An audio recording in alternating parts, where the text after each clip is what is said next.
Waste pigeon इन park देखने वाले तमाम दोस्तों को अस्सलाम वालेकुम। मेरा नाम मोहसिन नकवी है और मैं अपने ये ब्रीडिंग सेटअप के अंदर चार पार्टीशनें मैंने की थी। एक तो अब वो मुर्गों के पास चलेगी, तीन पार्टीशन हैं मेरे पास, और इसमें मेरे ख़ास कबूतर हैं जो मैं आपको शो करवाता हूँ। मैं ज़रा आज अगर बोलने में मैं थोड़ी मुझे दिक्कत भी हो रही है क्योंकि ये डायरिया रहा है मुझे 2-3 दिन से। आज कुछ तबीयत बेहतर हुई है तो मैं आया हूँ। मैंने कहा आज वीडियो भी फ्रेश बना लें कि वो फ्लैशबैक वाली पुरानी वीडियोस जो है वो दोस्त कहते हैं जी आप दोबारा वीडियो डाल देते हैं, तो ये आपको मैं शौक करवाता हूँ जी। आपको पहले इसी खाने से मैंने अपने रामपुरी दिखाए हैं जो इंडिया से आए हुए रामपुरी हैं, और एक लाल मोतियों वाले का शौक करवाया, वो नीचे बैठा हुआ है खाने में बच्चों के ऊपर। अब ऊपर एक चूही कबूतरी है, ये सामने। अब ये चूहा ब्लड लाइन है, इसका आपको शौक करवाते हैं। ये प्योर चूही कबूतरी है और इसके इस जोड़े के बल्कि इस ब्लड लाइन के बच्चे उड़े हुए हैं।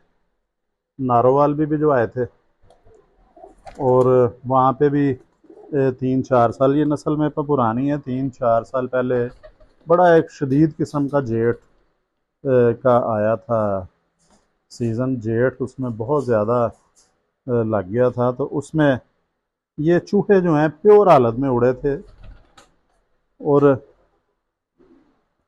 मैंने वो जो दोस्त थे जर्मनी होते हैं वो,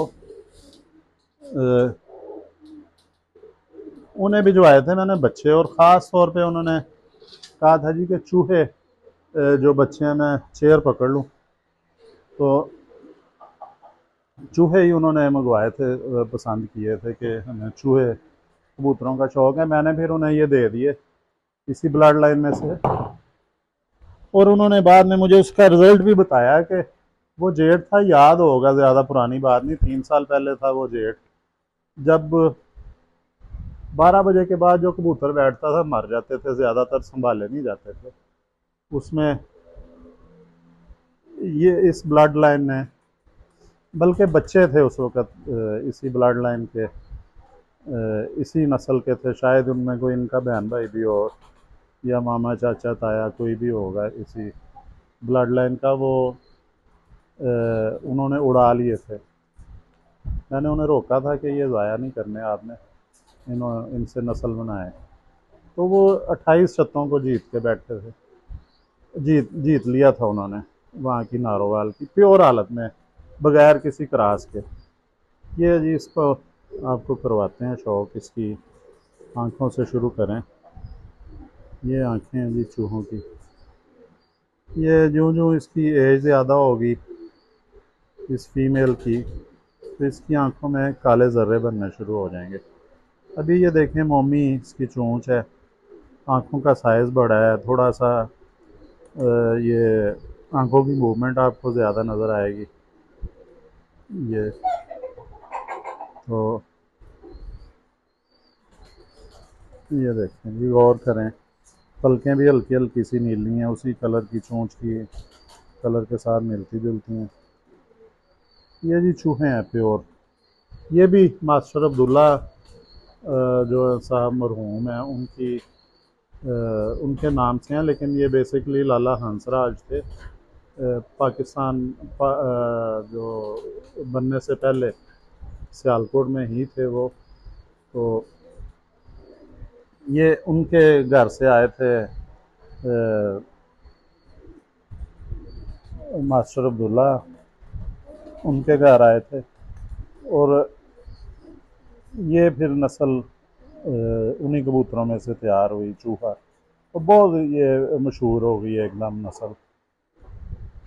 सियालकोट के तकरीबन तमाम जो परिंदे हैं उनमें ये सलाहियत होती है कि वो शिकारी परिंदों से बच के निकल जाते हैं, क्योंकि वहाँ पे बिल्कुल जम्मू के साथ है सियालकोट, तो वो पहाड़ी इलाकों से शिकारी परिंदे बहुत ज़्यादा आते हैं उधर, और ये उनके आदि हैं परिंदों को, शिकारी परिंदों से बचने की भी कुदरती इन्होंने अपने अंदर सलाहियत पैदा कर ली हुई है।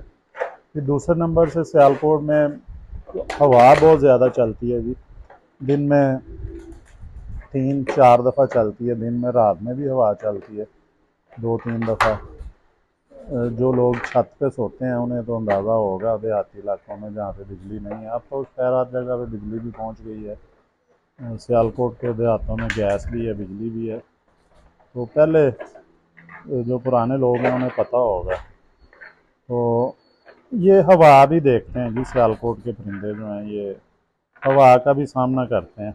ये इसकी दुम भी देख लें जी, ये बंद दुम है, जोड़ इसका भी बंद ही कहा जाएगा। बड़ा प्यारा जोड़ है इसका, ये हड्डी और जोड़ तकरीबन बराबर हैं। हड्डी इसकी तकरीबन 4 उंगली है बड़ी खींच के, और फीमेल की 3.5 उंगली तक होती है, नॉर्मल गिनी जाती है।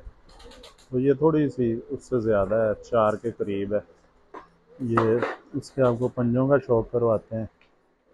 ये जी मोमी पंजे हैं जिस तरह, और खुश्क पंजे हैं, बिल्कुल सिकरी जमी हुई है ऊपर।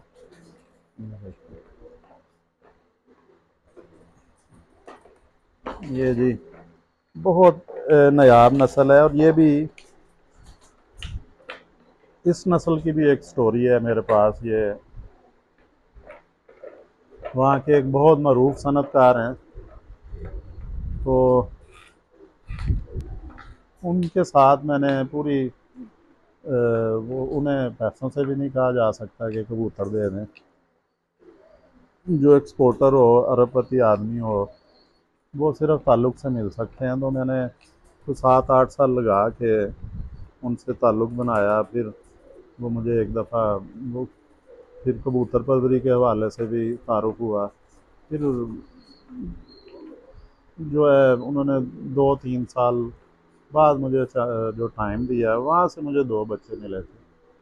तो बड़ी मुश्किल से, जो मैं अब उनका नाम नहीं लूँगा,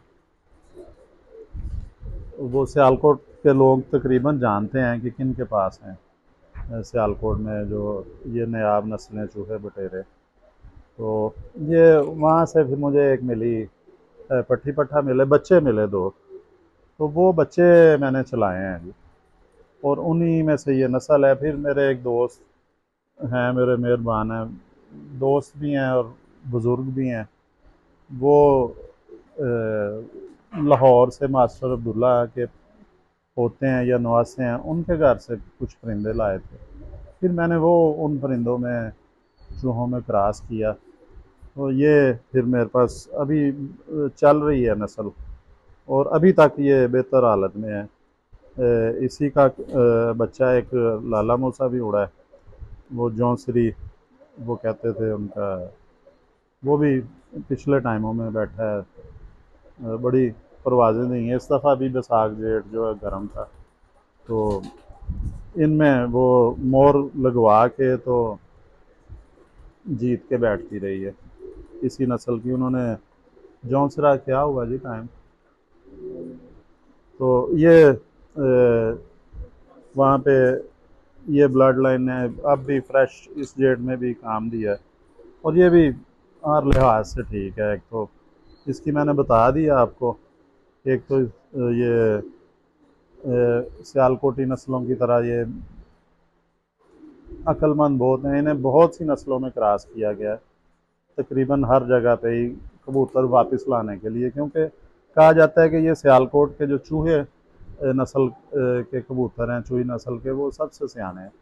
तो इसे क्रॉस में इस्तेमाल किया गया है दूसरे इलाकों की नस्लों में, ताकि उनकी वापसी बेहतर हो जाए। तो अब कुछ मुझे वीकनेस भी है, ज़्यादा बोला भी नहीं जा रहा, तो वीडियो भी अब 9-10 मिनट पे पहुंच गई है। तो आपको अब आपसे इजाज़त चाहते हैं। अगली वीडियो में इंशाल्लाह तबीयत भी बेहतर होगी, कबूतर भी आपको और ज़्यादा की कोशिश करेंगे दिखाएं 2-3। अब तक के लिए अल्लाह हाफ़िज़।